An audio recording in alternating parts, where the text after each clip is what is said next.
Welcome to The Fully Mindful, where we explore what it means to live with intention, creativity, authenticity, and connection. I'm your host, Melissa Chareau, mindfulness and breathwork facilitator, neurodivergent lawyer and coach, and fellow human navigating this wild and beautiful ride we call life. On this podcast, we dive deep with interviews featuring inspiring guests, share solo mini episodes packed with guided mindfulness practices to help you center and thrive, and mix things up with tangents and sidebars, where my friend and fellow podcaster Debbie Harrell from the New World Normal joins me for some real, random, and meaningful conversations. So if you're ready to pause, reflect, and expand, you're in the right place. Let's get fully mindful. It's the acquired brain injury. Yes, it's a bacteria from a surgical wound infiltrated my brain and actually killed a big chunk of it, which is why I lost my long-term memories. But it also causes severe mental fatigue. I need to be mindful, take the breaks that I need to, and it's forced me to become more mindful, and it's just so delightful. It's slowed me down. You go for a walk and you just look around and you take in the world and never take it for granted again.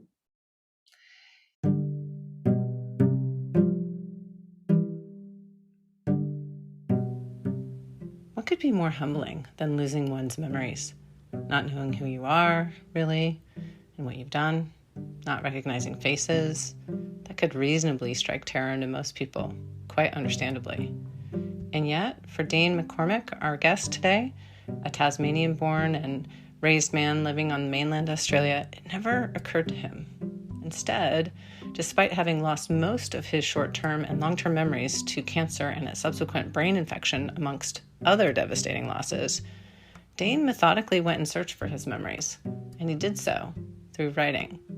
As he said, he's explored his life's purpose through his life, but he's only recently reflected on it after this amazing journey that he's been on. He was diagnosed with cancer in 2018 and spent 12 months in the hospital, where he was given 24 hours to live several times. He lost parts of his body, he lost his short-term memories, his sense of smell, his sense of taste, but as you'll see in this interview, never his sense of humor. Because, as he says, laughter really is the best medicine. And his story is really one of inspiration. And as he explained about his incredible journey, quote, "I'm a lot worse off because of it, but I'm also better because of it." Listen into this captivating story about a regular man who lost his memories only to gain the gift of slowing down, being present, and accepting and loving life as it is. Well, hello, everybody. This is Melissa with The Fully Mindful. I'm excited today to have with me Dane McCormack, and he was born and raised in Tasmania. So for all my United States listeners, he's cool, and he has an accent. He lives in, wait, do you live in Tasmania or do you live in Australia now? Canberra, the capital city. Oh. Well, there you go. And he escaped from back in the day to the mainland to pursue his career and has worked as a business transformation specialist for several of the world's biggest companies. I was impressed to read that he has worked for Boeing, Lockheed Martin, and KPMG. And he is an author, and his love of writing was reawakened as he explored how he survived and thrived through a recent and pretty darn significant cancer journey. And he spent 12 months in the hospital, even lost the toes off of his right foot, 20 centimeters of his bowel, also his long and short-term memories, and we're definitely going to talk about that today, his sense of smell, his sense of taste, kind of like an extra bad case of COVID, and his sense of place. And my sense of humor. But not his sense of humor. And, he was given, and we'll talk about this, 24 hours to live a couple of different times, at least during the course of his journey. And, obviously has, and fortunately for us and his family, he has survived, and he has set on a quest and wrote his autobiography. And he is hoping to leave this legacy for his family. He's now sharing his stories. He's a prolific author, and he helps others as well. And he is writing a book about his, how many great great Great. Three grandfather. greats. Yep. Also as a legacy for his mother, and a book about the company his dad worked for as a legacy for his dad. So that's a lot to say, and we're going to have a lot to cover. So welcome today, Dane. Thank you for having me, Melissa. Yeah, this is super cool. Dane and I met a couple of months ago through Facebook, and he was one of the first people I was like, I gotta talk to this guy on my podcast. He has such an interesting story. And then we had a series of crazy tech challenges, and so All sorts of problems. We're here. we're here right now, and it's very exciting. And I've just learned it's 10 o'clock in the morning where he is. It is currently a little after 5 in the afternoon my time. We're on different days. I just always find that fascinating, right? Like, Absolutely. you're ahead of me, I believe, and so it's like you're in the future. Yeah, in the future. I'm ahead of my time. You always have been, right? Yep. So I guess tell us a little bit about yourself. We talked about in your bio that you were born and raised in Tasmania. I think, maybe some listeners who know you personally will know what Tasmania is like, but then there's the rest of the world, namely some of us in the United States don't really know what that's like. What was it like to grow up in Tasmania? Amazing. Yeah, it's a little island down at the bottom of Australia, and yeah, the scenery and the activities you can do are just amazing, and taught me so much about life and how to Yeah. live it. Yeah, and I did start my career down there, Oh, working you in the did? workshop, gaining a trade certificate in precision manufacture, but I couldn't find a job. So, yeah, I escaped to the mainland. So do you spend a lot of time outside when you grow up in Tasmania? Absolutely, fishing and camping and sailing and all sorts of things. Yeah, playing sports, bushwalking. Some of the best bushwalking in the world down there. Really? Absolutely, Not Crater dangerous? Mountain. Is it dangerous? Of course it is. That's what makes it interesting, right? Don't be scared. Be prepared. Right. Yeah, we've talked about that. Don't be scared, be prepared. So you grew up there. When did you venture over to the mainland? Well, the trade certificate was my first job. Your first job. Okay, Yeah. great. And yeah, I just find another job down there. So I wouldn't have left if I could have. But Yeah. Do you still have family in Tasmania? absolutely. Heading down there next week. Yeah, that's fantastic. I've Yeah, never it's good. been, clearly. Otherwise, I would probably be able to speak more intelligently about it. But Lots of people say that. I wish I could go there. I've been planning to go, but I haven't been yet. yeah, there was a time when my husband and I, when we were very young and very newly married, his uncle is a horse trainer in Australia. And so, and then another uncle was wanting to open a restaurant in Australia. So we almost made it to that part of the world, but because they were inviting my husband to be the cook there. And then I happened to be tutoring this gal from, I can't remember where she was in Australia, and she was like, don't go there, there's too many wild animals, you'll get eaten up on the beach. And That's possible anyway. it is, it's totally true. So tell us a little bit about your career and what that was like for you and what you did. Yeah. So I escaped to the mainland. I finished my study over there in Brisbane, and then worked for a company that imported Chevrolet Corvettes and trucks and converted them to right-hand drive. They've been driven in Australia, which is pretty cool. And That is cool. yeah, thought I needed more learning and growth opportunities, so I sketched out a plan and landed a job with Boeing as Wow. lean manufacturing specialist. And yeah, I got to learn all about that in their factory in Seattle, Washington, which was very cool. See, now you're in my neck of the woods when you're talking about Absolutely. Seattle, since I'm in Portland. And, everybody over, at least on this side of the coast, knows about Boeing and is very impressed. And I've been up there to see some of what they do. And so what kinds of things were you doing for Boeing? Lean manufacturing. I started out as, Mhm. but Mhm. yeah, an amazing company in Boeing, and I diversified my career into business strategy development. So what does that mean? What is strategy development? Well, last job I had with them was advanced systems team, and we were asked to look widely across the global Boeing company to identify products and services we delivered elsewhere that could be applied to the Australian market, and then develop business strategies to bring them here. How do you establish them in Australia?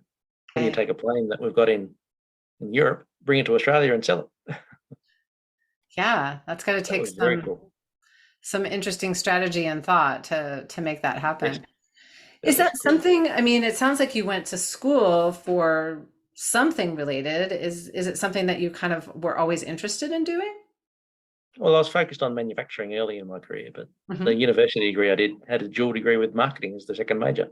Mm, Never would have studied it otherwise. It yeah, became my passion. Yeah, yeah.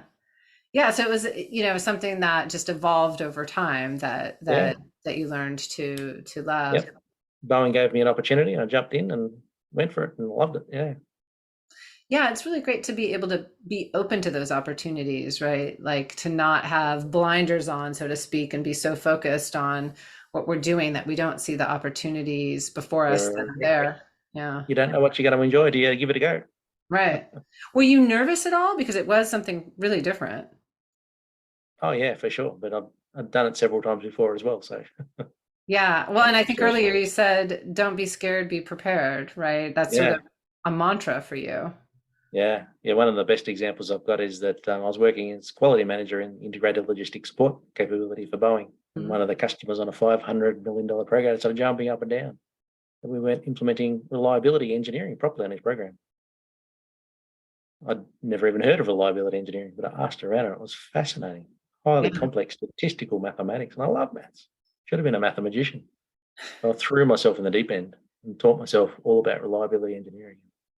Delved Wow. deeply into the program and gathered evidence that we were implementing it. Presented that back to the customer, and everyone was happy. And Wow. that's how I landed the job in advanced systems because I'd done so well at that one. Yeah, I wish I had had that not only love for, but ability to do math. I loved it until I was about, I think I moved in what in the United States is the eighth grade.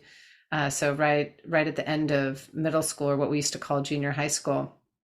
And when we moved across the country, it was unlike today where everything is standardized in the whole yeah, country. It wasn't then. And so they were doing something completely different on the West Coast than what I had learned on the East Coast. And I was really yep. lost.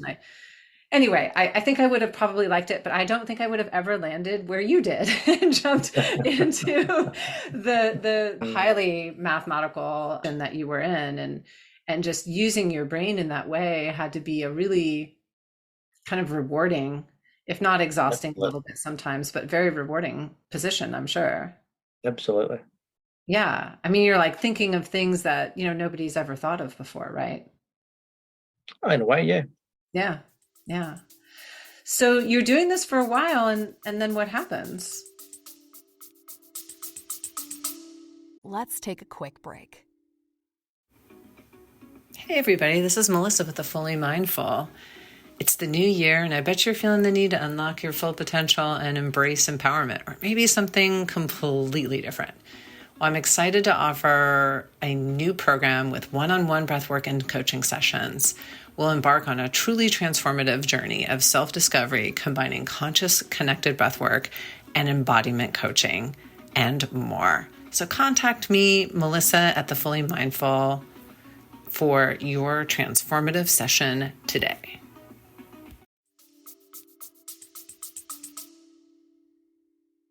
The Boeing Australia company went through some financial difficulties. Needed to Mm. restructure to cut overhead costs and advanced systems was an overhead. So boom, where we're going. Mm. But they love the work I was doing and how I was doing it. So they've said, we really want you, can you doing it? We need to find you a new job position. That job position was in Canberra, which is why I moved to Canberra. So there you were again on the move. Yep. It Yeah, doesn't matter where you live. You make friends everywhere you go, don't you? it's true. Did you have a family at that point, or were you on your Yeah, own? I don't mind. Yeah, so a little bit easier to just pick up Yeah, and correct. move very far away again. And so you move and you have this new position. And did you like that one as much as the prior one?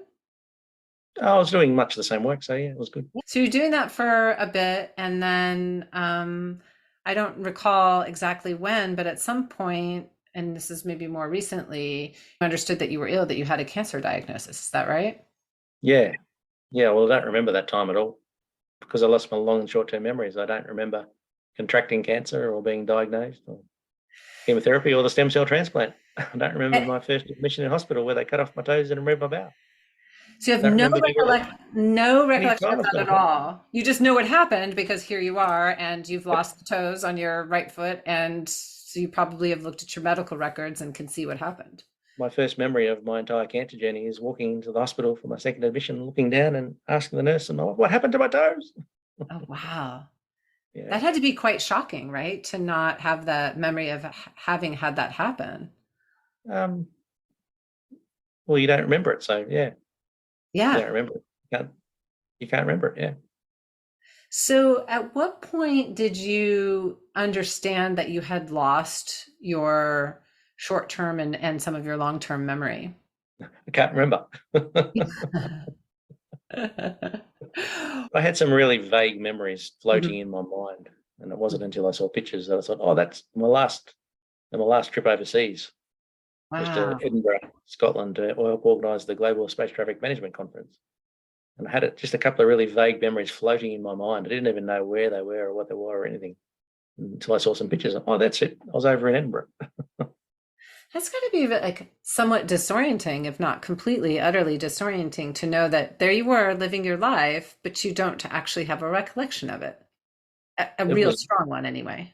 it was rewarding going to find them, I can assure you. Yeah. Yeah. Absolutely. So what did you do when you went to go find them? How did you do that? Well, I started writing. So I was Mm-hmm. in hospital and people were saying, "You should write about your experience." I thought, "Oh, I've got nothing better to do. I'll give it a go." And it Mm-hmm. was rewarding to just explore what I'm going through and how I was reacting and how I was feeling, and it helps you understand it and deal with it a lot better. Right. And you did have a lot of time. You were in the hospital for something like 12 months, right? 12 months, yeah. What kind of cancer diagnosis was it? It's a T-cell lymphoma. Okay, so very significant.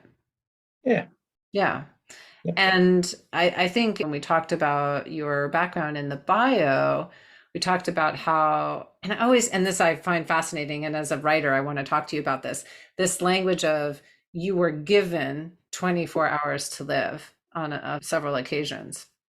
I've been told I was. I don't remember Right, any of but it. you don't have a recollection of it. But you were told that you were given 24 hours to live. When you were told that and were able to understand what that meant, what went through your mind? It's just I can't remember it, so I don't know. I don't know Yeah. how I'd react. Well, I It's how would mean, you react if you were told that? It's the same thing, right? You don't know because you haven't been there. yeah, it's just it's a little bit, like I said, kind of dissociative, kind of um Yeah. just a little bit perplexed by it. Like it happened to somebody else and not me, is the way that Yeah. I imagine You that don't happening. you can't remember the emotions or anything you went through. Yeah. Imagine it's probably tough, but yeah, you don't know. Like looking at someone else and saying, "Live," you're given 24 hours to live. That'd be tough, but you don't know what it's like. Right, right.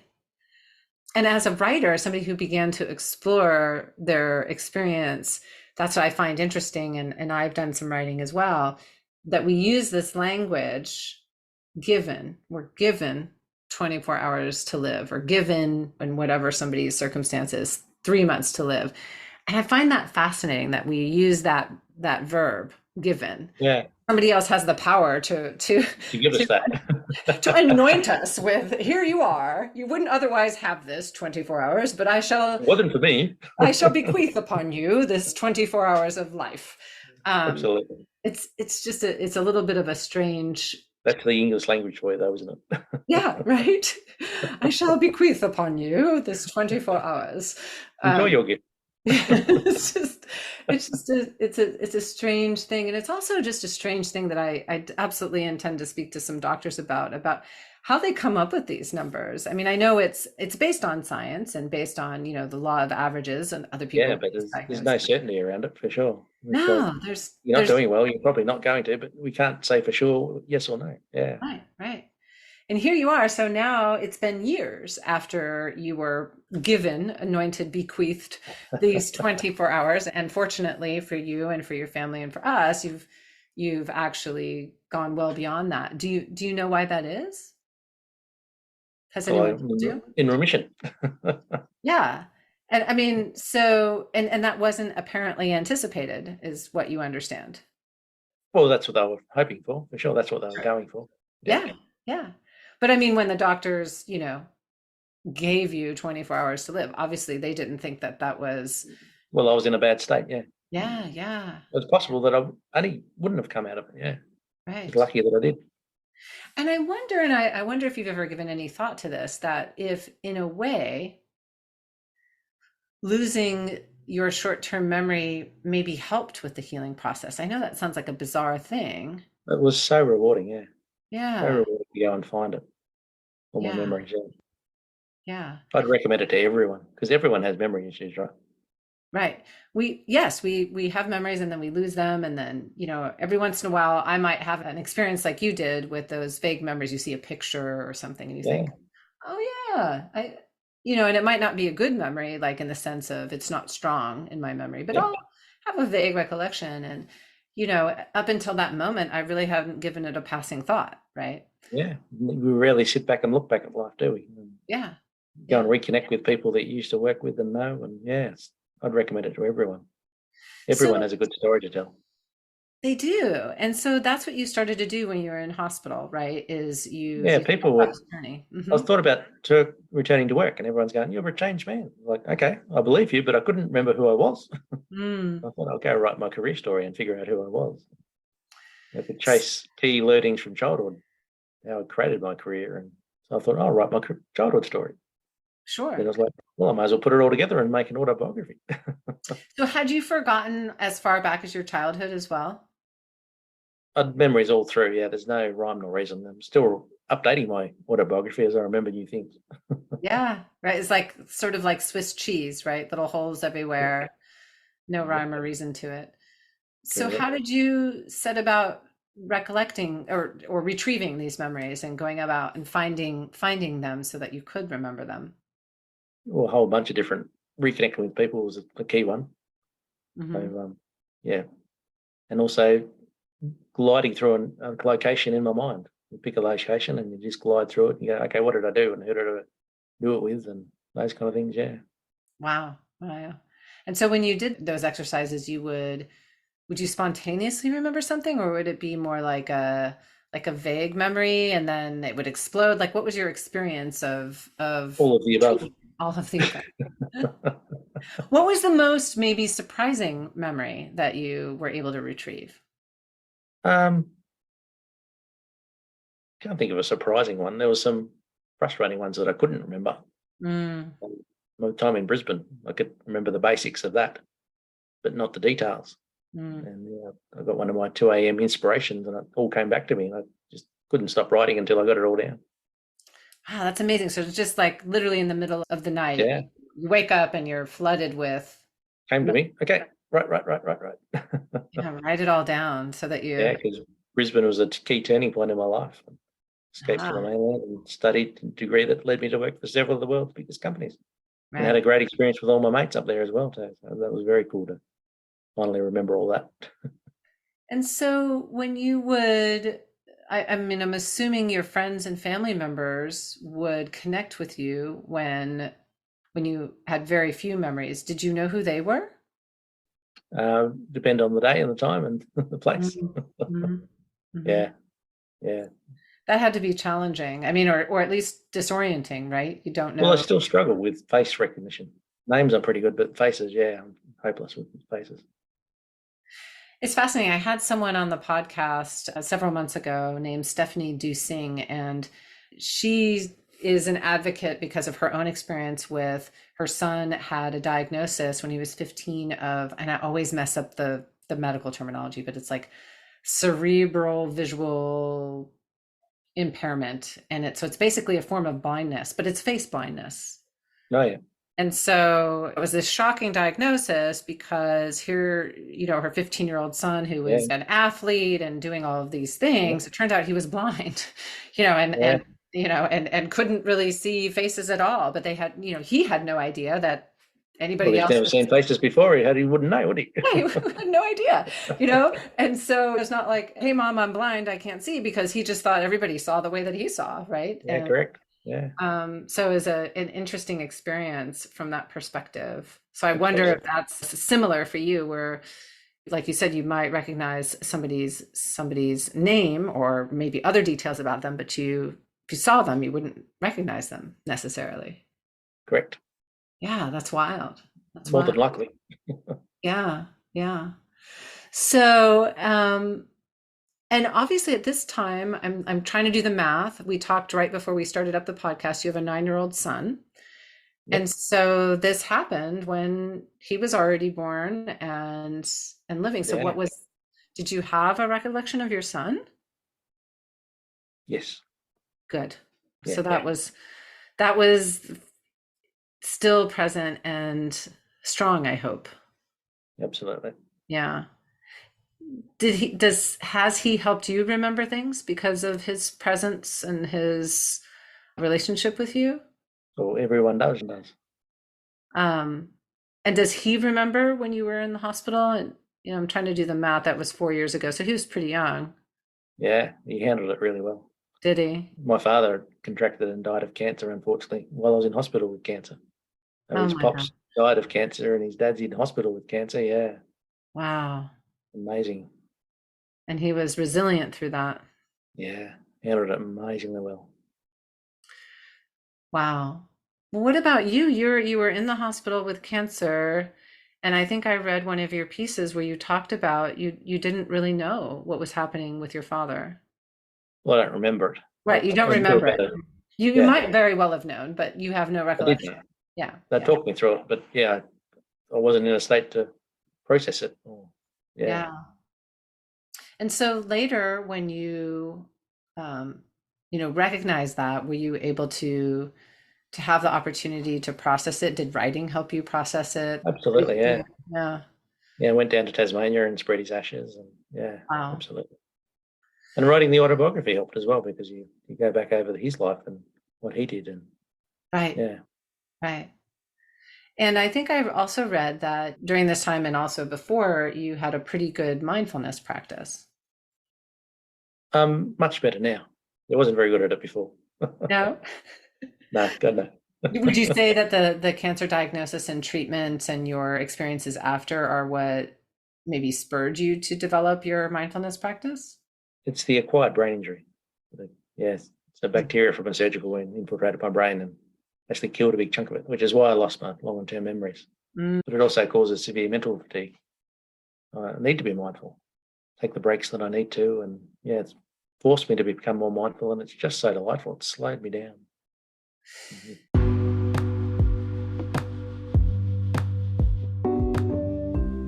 Hey everybody, if you like this conversation, make sure to rate the show in Apple or Spotify or wherever you are listening so that others can find it and enjoy it too. And if you like the show and want to keep hearing great conversations with really interesting people about how they found their purpose, please donate to the show. Go to thefullymindful.com to donate today. You go for a walk and you just look around and you take in the world and never take it for granted again. Yeah, it's amazing. And I've talked to quite a few people who have been through some form of illness, usually a cancer of some sort that has, for whatever reason, maybe in your case, physiologically, altered you to the point where you have to practice mindfulness. Some other people, it was more on the mental, emotional side of things. Yeah. It's interesting and maybe a little unfortunate that most of us have to experience something pretty radical in order for us to come to that realization. Yeah. I don't know what it is about us as a species that we generally won't slow down. No, we're just focused on next. That's what I was like. Just go. You don't stop. You don't look back. But yeah, it's rewarding when you do. Yeah, and I love how you describe in some of your writing about your experience of exactly that, like slowing down, really experiencing the trees that you're walking nearby and really being present for it in a way that you never were before. Are you able to share that with your son? Absolutely, yeah. Yeah. So how does you walk along? How does he participate with you? Point it out, yeah. It'll evolve over time. Yeah. Yeah. The kids there go too, aren't they? Oh my gosh, yes. That's what kids do.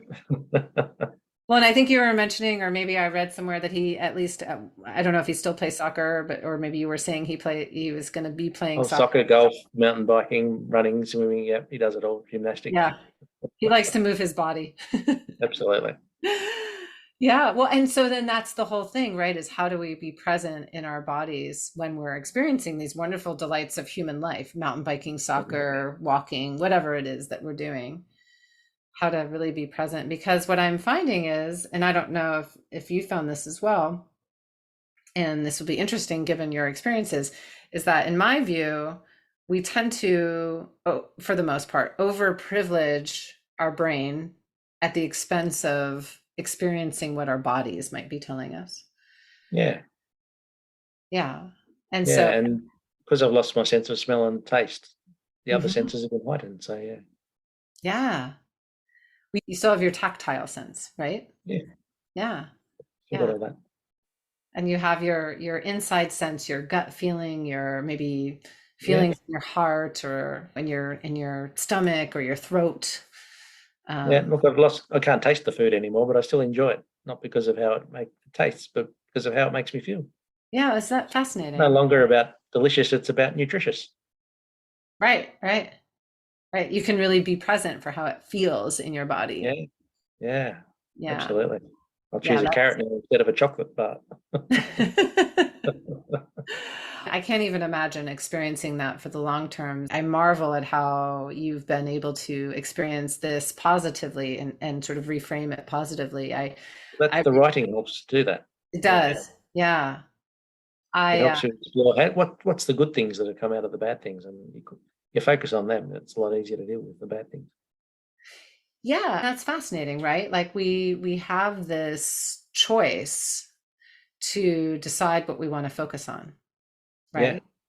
And that choice is always available to us. It may not feel like that sometimes, but it Well, really it's tough is. when you're going through a hard time. Absolutely. Right. The intensity of that feeling and the fear Staring or you in the face and everything. Yeah. It's Mhm. hard to look at the good things that come out of that. But if you do and then writing allows you to slow down and do that. Think Right. about So how it. often do you write now? Yeah. All the time. All the time? I don't stop. So do you take like a notebook around with you, or are you all electronic or some combination? A combination. Hmm. Hmm. Doesn't matter how you do it, as long as you do. Yeah. Are you ever with your son and you're like, I've got to write something. Sorry, son. I'm gonna sit and write this thing. Now you got to focus on that. What's happening? Yeah. Yeah. I was just wondering how you balance that present mindfulness and being present with your son with, I have a memory. I better get this down. We just write a few notes and go back to it later. Yeah. Yeah.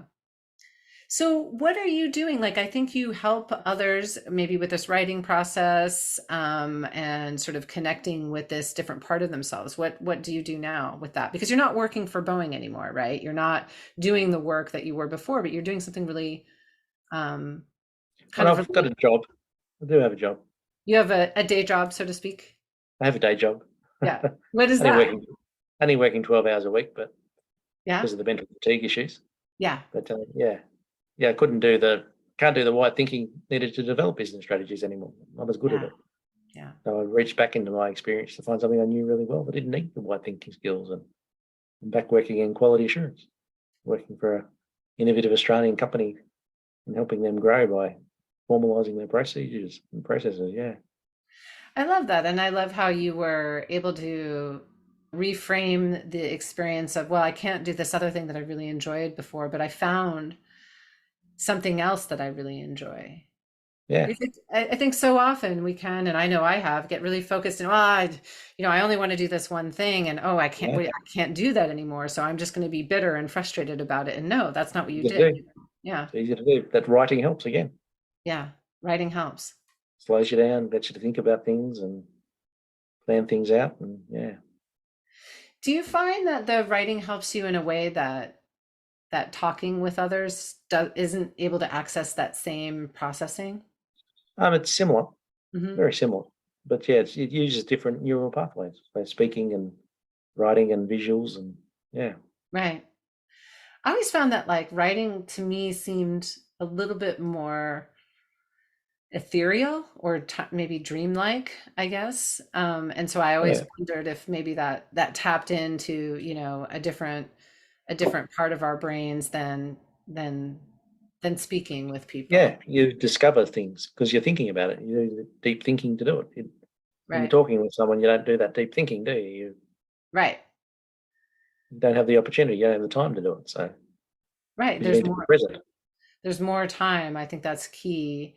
And deep thinking, I think, is really key because I'm not sure in this day and age, we do a whole lot of that. There's a lot of Instagram, Facebook, Yeah, TikTok, quick yeah, news, turnaround, everything processing really quickly. And so the way that you're able to access that deep thinking is that you do this just on a very regular basis, times during the day.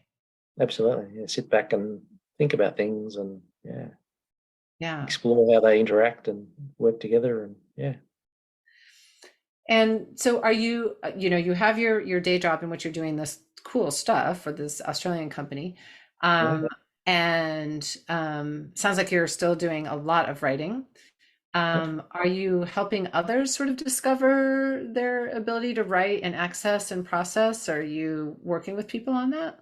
One thing I've started recently is a brain injury support group in Canberra. Mm, There wasn't a brain injury support group in Canberra. So well, there used to be, but it had lapsed and no longer there. So I'm working with Synapse to establish a new one there. And that's then awesome.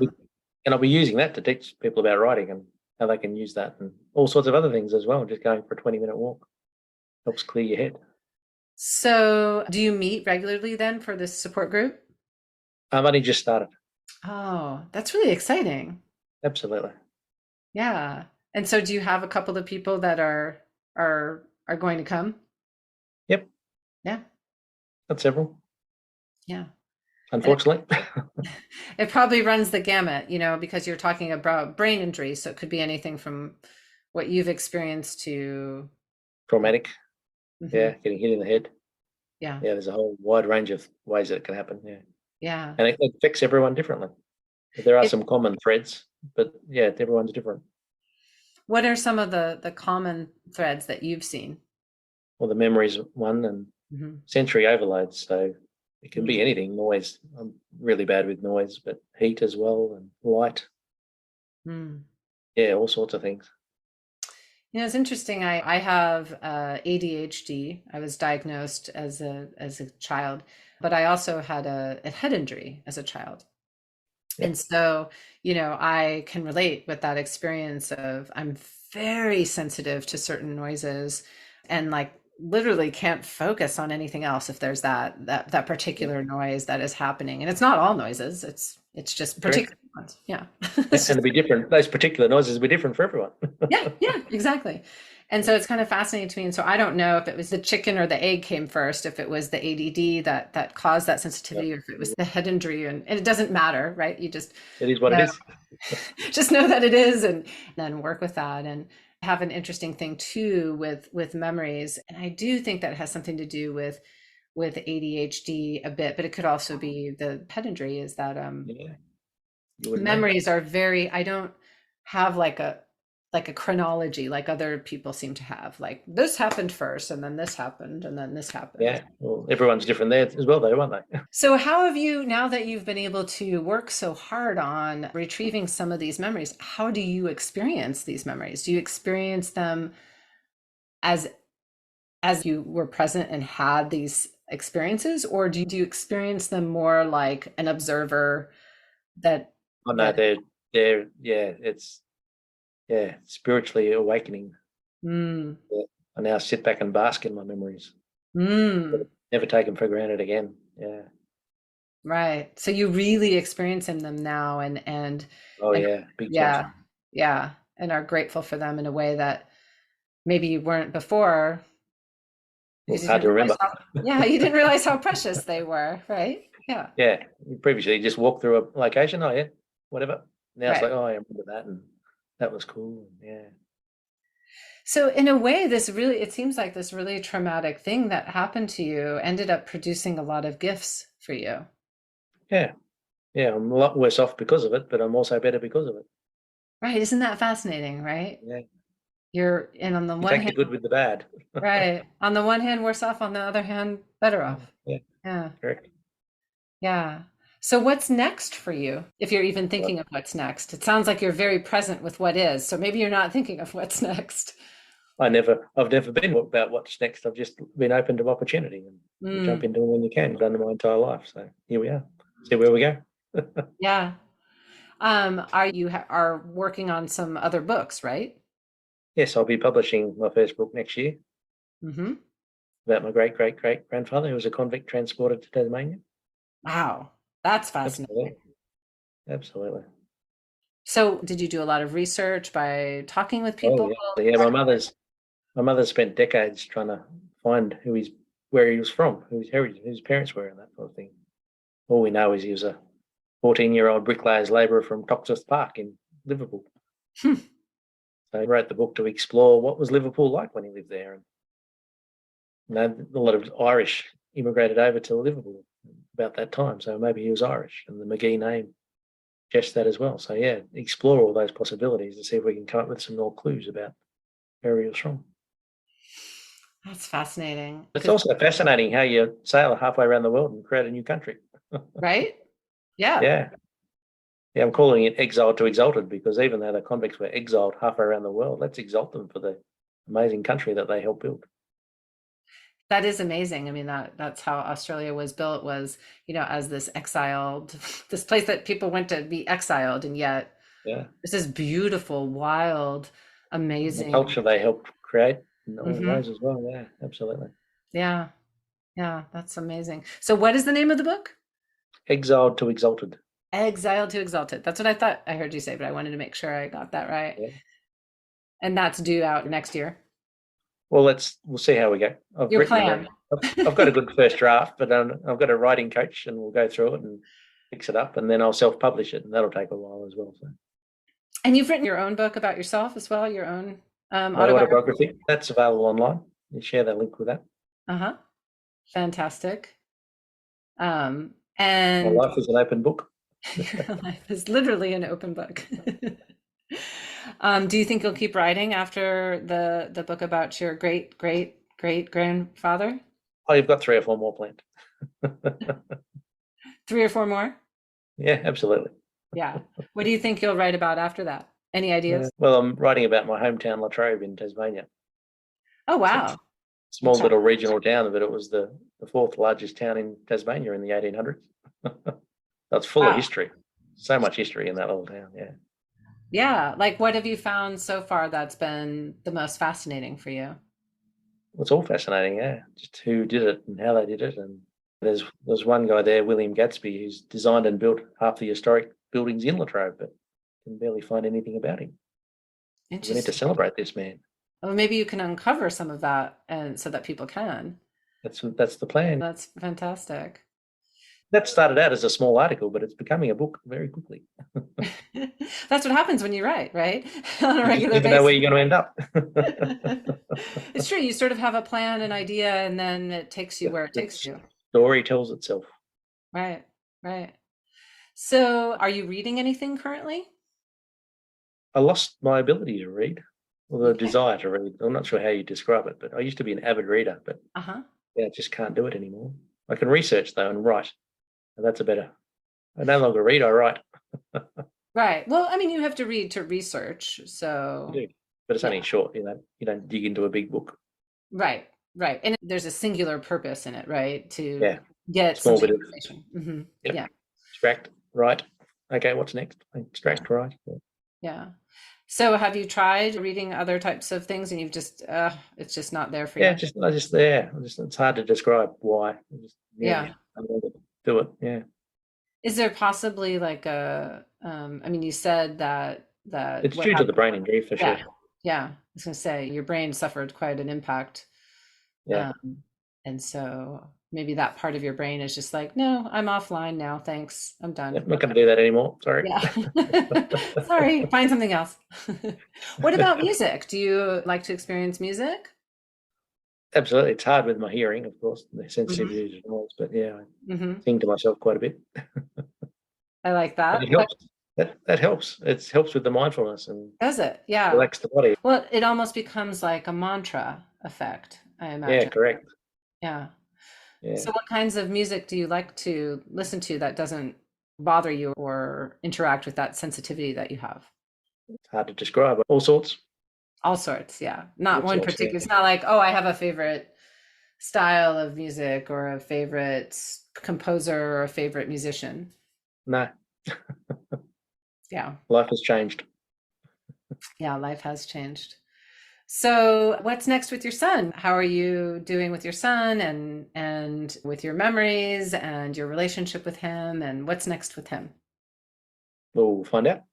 Figure it out as we go. Yeah, Fantastic. it's going well. I can't do all the things that I'd like to do with him. I'd love to go mountain biking with him, but I can't do that anymore.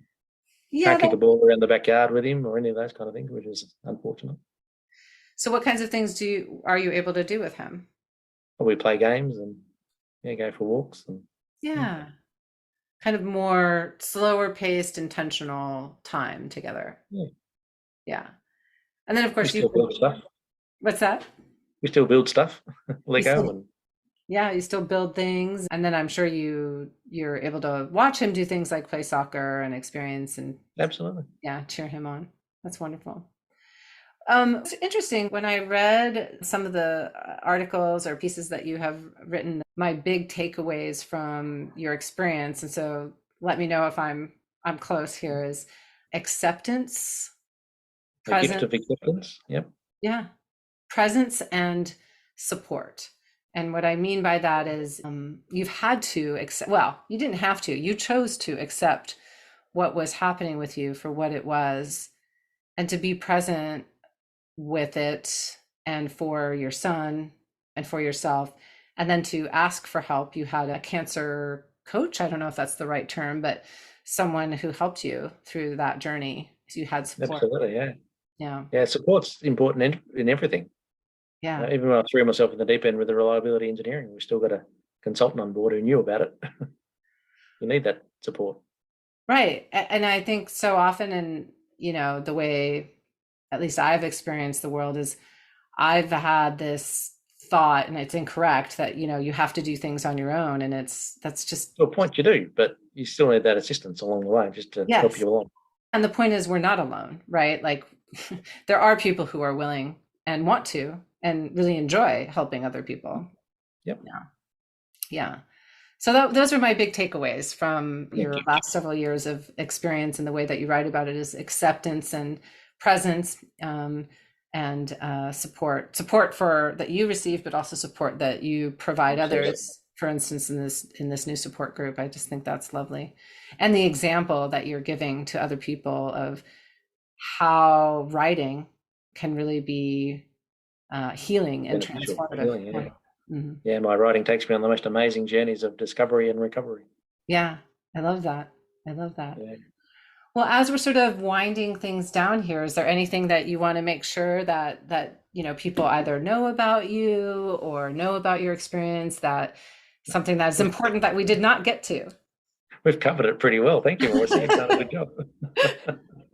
I think so too. And so if people want to read your writing, just maybe could you summarize where they might find it? My author page, yeah. Mm-hmm. Your author page. Yeah, if you could put the link in a comment section. Yeah, I absolutely will put all of that in the show notes so that people can find you and experience your writing.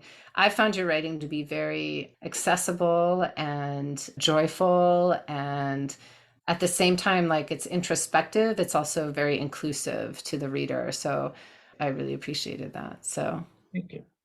It's been lovely to have you, and I hope we're able to stay in touch across thousands and thousands and thousands of miles. Yeah, it's no problem. Awesome. Well, I'll go ahead and wrap up, and thank you again. And I'll make sure to put everything in the show notes so people can read your stuff. Thank you, Melissa. You've been wonderful. You. Thank you.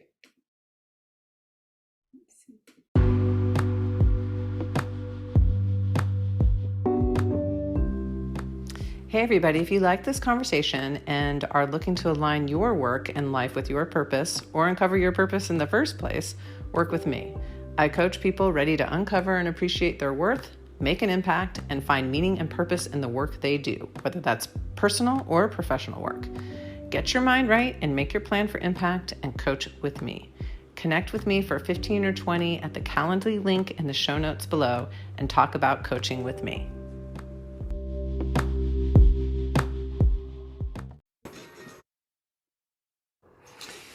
Hey everybody, it's Melissa, and I'm wondering if you all can relate. Have you ever caught yourself procrastinating or maybe doubting your abilities, or maybe you have a black belt inner critic like I do or have had that wants to sabotage your every move with judgment and perfectionism expectations?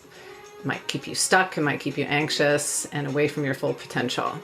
The Positive Intelligence Program, PQ, is a powerful 6-week journey designed to help you quiet those saboteurs, embrace positivity, and find flow in your life.